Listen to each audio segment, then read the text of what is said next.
enquanto eu prossigo aqui com o roteiro que pensei para o dia de hoje. Isso, um pouco mais atento, presente. Se você dormiu, acorde. Ok, vou ver, já colocou aí. Ok, se você observar, eu preferi deixar a câmera de vocês desligada, né, por conta do material, como eu também estou usando esse material para depois fazer alguns recortes, então você tem a opção de abrir o microfone se quiser falar comigo, ou você também pode usar o chat aí, tá? Então, seguindo, né? Já algumas pessoas me deu ok aí, então eu vou seguir, tá? Vou partir da ideia de que eles representaram o grupo todo. Quando eu disse que ia continuar o roteiro, né, para vocês, eu devo confessar que esse roteiro ele não é muito bem estruturado. Eu tenho objetivos, né, nesse nosso encontro que eu resolvi chamar de reequilibrando. Mas esses objetivos eles são muito bem definidos e muito claros, mas como atingi-los, qual o passo a passo, quanto tempo eu usaria para cada coisa, eu não defini, não. E isso eu venho percebendo, né, que é uma habilidade, né, que nem sempre quem está aqui falando para um grupo acha que é interessante. A primeira pessoa que eu vi fazer isso foi o Robert Dilts, né, um dos cursos que eu fiz com ele, que é o co-criador da PNL, em que ele disse que não estar no controle de cada pequena ação e de cada pequeno minuto de um curso era um desafio para ele. E para mim também o foi no início. Mas eu tenho percebido que a nossa performance, e aí eu falo não somente como instrutor, mas como ser humano, ela tende a ser muito mais ilimitada quando nós não a limitamos, né? Então, se você vai conversar com alguém com um roteiro pré-estabelecido, com um pensamento pré-estabelecido, com um texto pré-estabelecido, a possibilidade disso não sair tão bem, ou você não atingir o teu máximo naquilo é grande. Então, talvez um dos recados principais que eu quero te passar nessa manhã é que você tem uma mente inconsciente, e que essa mente inconsciente, às vezes, aparenta te levar para determinados sofrimentos, angústias, medos, ciúmes, transtornos, sofrimentos, enfim. Só que, na verdade, essa mente inconsciente, por mais que te capture em determinados momentos, é importante que você lembre que ela é um aliado gigante. E confiar nessa mente inconsciente é uma habilidade que poucos têm. Um dos conceitos que eu não coloquei no texto, mas que me influencia drasticamente, se chama sincronicidade, do Carl Gustav Jung.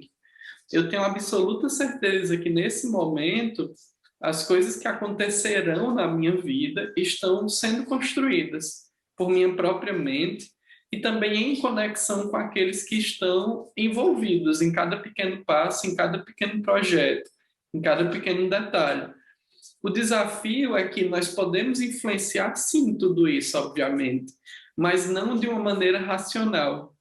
Ou seja, não adianta eu fechar meus olhos todo dia e pensar no meu objetivo, seja ele qual for, porque aqui é um grupo muito vasto, né? Vasto que eu digo heterogêneo.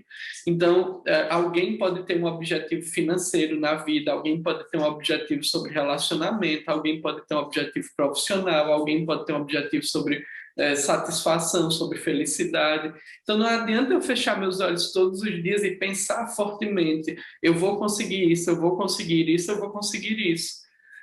É importante que isso seja um processo de percepção, de autopercepção, o quanto que há de mim de fato desejoso por isso.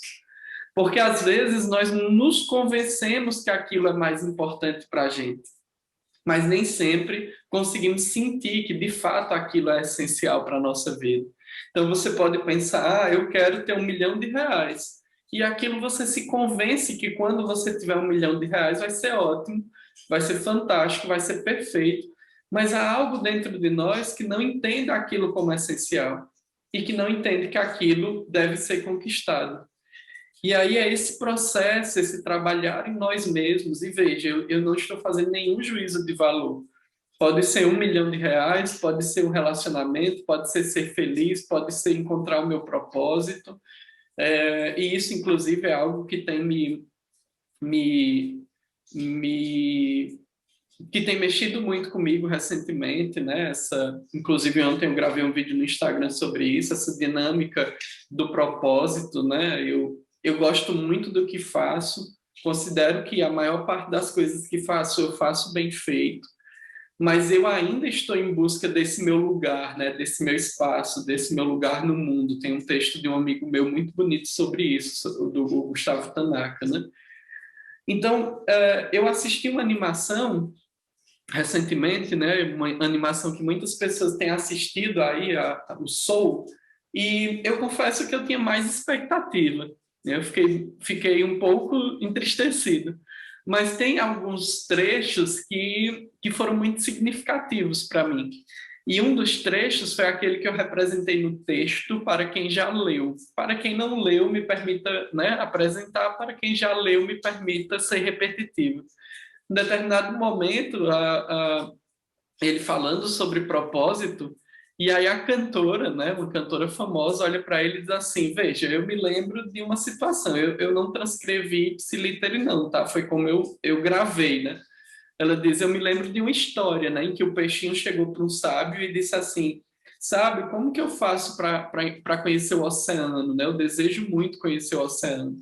E aí o sábio olhou para ele e disse assim: ó, o oceano é tudo isso que está aí ao seu redor.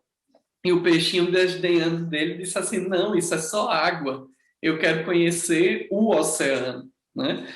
É, é importante pensarmos sobre como temos vivido nossa vida, sobre em que coisas estamos mergulhados, quanto de energia mental investimos em cada coisa, quais coisas são realmente significativas na nossa experiência e, principalmente, tomar a nossa história de vida como de fato ela é, sem exigir que ela fosse diferente, sem esperar que ela fosse diferente, entender que tudo que aconteceu, de alguma forma, me apoiou a ser quem sou hoje.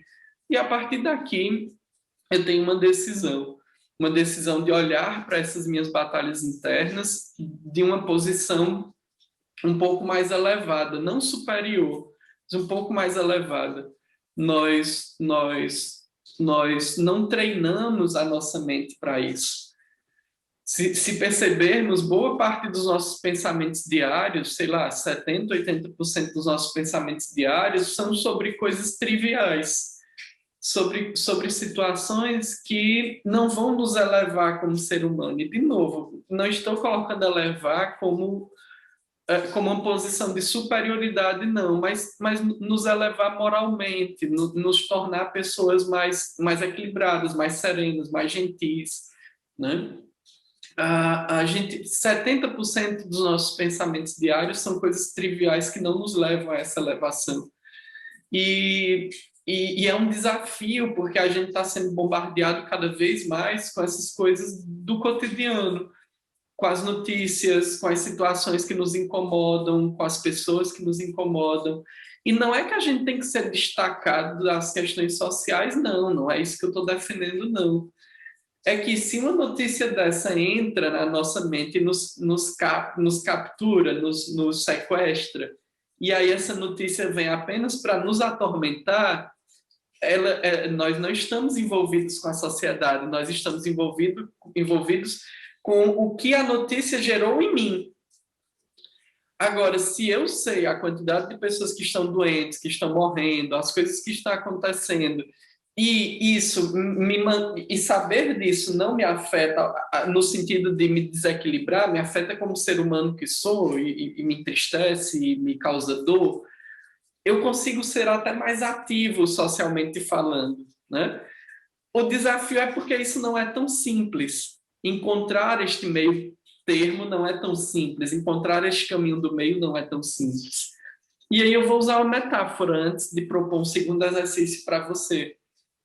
A metáfora que eu vou usar é: uma gangorra não se sustenta no meio sozinha, né? Se você observar, se você deixar a gangorra ali no centro, naturalmente ela vai pender ou por causa do vento ou por causa do peso mesmo de dos dois lados.